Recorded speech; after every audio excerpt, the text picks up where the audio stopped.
இப்போ wing beans பொரியல் செய்ய போகிறேன். அதுக்கு ஃபஸ்ட்டு விங் பீன்ஸை கழுவிட்டு ஆரஞ்ச் சைஸில் கட் பண்ணிக்கலாம்.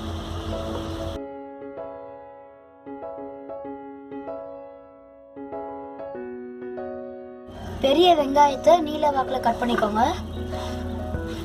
4 தக்காளியை பொடிசாக கட் பண்ணி வச்சுருக்கேன். 8 பச்சை மிளகாய் எடுத்துருக்கேன். அதில் இப்படி நீல வாக்கத்தில் கட் பண்ணிக்கலாம். 6 காஞ்ச மிளகாய், 10 பல் பூண்டை மிக்ஸ் பண்ணி வச்சுருக்கேன். இப்போ எப்படி செய்யறதுன்னு பார்க்கலாம். தேங்காய் எண்ணெய் 2 டேபிள் ஸ்பூன் ஊற்றிக்கலாம்.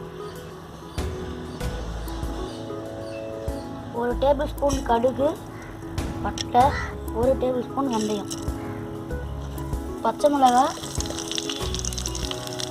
பூண்டு, கருவேப்பிலை போட்டு நல்லா வதக்கணும். வெங்காயத்தையும் இப்போ சேர்த்துக்கலாம். வெங்காயம் நல்லா வதங்கிடுச்சு. இப்போ தக்காளி போட்டுக்கலாம்.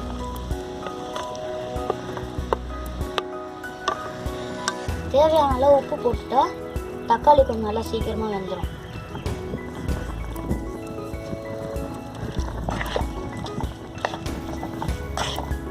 இப்போ தக்காளி நல்லா மசிஞ்சிருச்சு.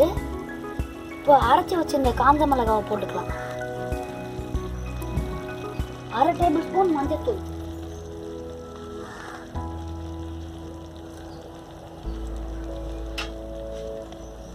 நல்லா மிக்ஸ் பண்ணிக்கோங்க.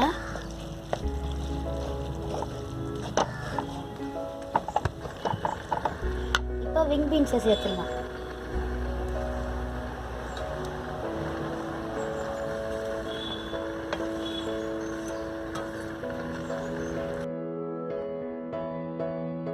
பத்து நிமிஷத்துக்கு மூடி வச்சு மூடிடலாம். 10 நிமிஷம் ஆயிடுச்சு. இப்போ வெந்திருக்கான்னு பார்ப்போம். நல்லா வெந்திருக்கு. இப்போ கொத்தமல்லி போட்டு இறக்கிடலாம்.